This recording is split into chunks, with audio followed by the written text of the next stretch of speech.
Hey, welcome back to the channel, everyone. Alonzo Wayne with Truth on the Right, where we talk about all things political, social, cultural, and spiritual. And believe it or not, before the week is out, we will hit on every one of those subjects as we have joined together on a daily journey through Easter, or Holy Week, if you will. And so we're going to be talking about the events that took place 2,000 years ago. And we start with today being Palm Sunday, of course, beginning our week and the events of today. And this week will culminate in the greatest day in all of human history, and that is the resurrection of Jesus Christ. You know, we celebrate Christmas because of the newborn baby, but without the resurrection, there would be no salvation for you and I. So follow me along this journey this week as we reflect on the events,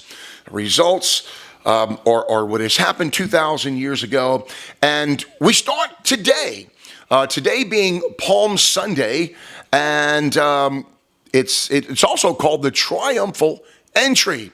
You see, Jesus rides into Jerusalem on a donkey. Thousands of people flock to welcome Jesus into Jerusalem. Jerusalem at that time was the epicenter of Judaism, and they shouted things like, "Blessed is he who comes in the name of the Lord." And that is quite the reception.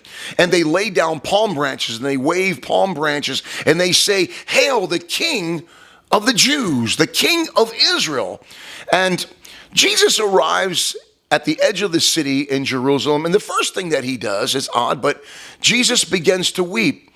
And he weeps because, in my suspicion, is that these same folks who are hailing him, who are shouting his praises, perhaps some of the same crowd that in just 5 or so days from now will be shouting things completely to the contrary. Although his arrival is celebrated by most, the religious leaders of the Jewish faith are more than skeptical of Jesus. In fact, they become quite indignant with Jesus and all the shouts of his praises, wondering what is going on here when they start screaming, "The King of the Jews?" Jesus proclaimed to those same religious leaders, he said, "You know, if these people don't shout my praises, the same could be said of the rocks that are on the ground, that they would begin to shout out my praises." And, you know, as he arrives into Jerusalem, he makes both friend and foe quite quickly. And among the accolades, there's also a cleansing of the temple. Jesus goes straight to the temple and he finds those who are buying and selling. He takes a whip and he drives them all out in anger.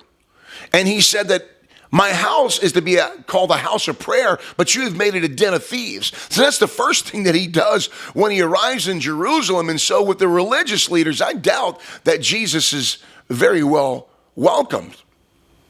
The overseers of Rome, on the other hand, the civil authorities, the overseers of, or the controllers of the Jewish people, they're quite suspicious of this man riding into town, and rightfully so. The people are screaming out, "Hail to the King of the Jews." Now, this is a buzzword for the Roman authorities, because the Roman authorities know good and well there's no such thing as a king except for Caesar. The two factions, both the religious faction as well as civil authorities, they will begin to combine to oppose this humble Son of God. Now, for the Jews seeking a king to liberate them, and to the Roman overlords whose authority is being challenged, this is but a beginning for them.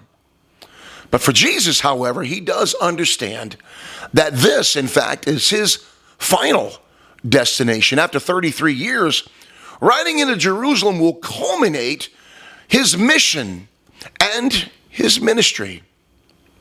Several hundred years before Jesus was ever born, the birth of Christ was prophesied by the prophet Zechariah in chapter 9, verse 9, when he says, "Rejoice greatly, daughter of Zion, cry out. Daughter of Jerusalem, look, your king is coming to you, and he is righteous, and he's able to save. He is humble, riding on the colt, the foal of a donkey." The son of David at this point has but 5 days left to live.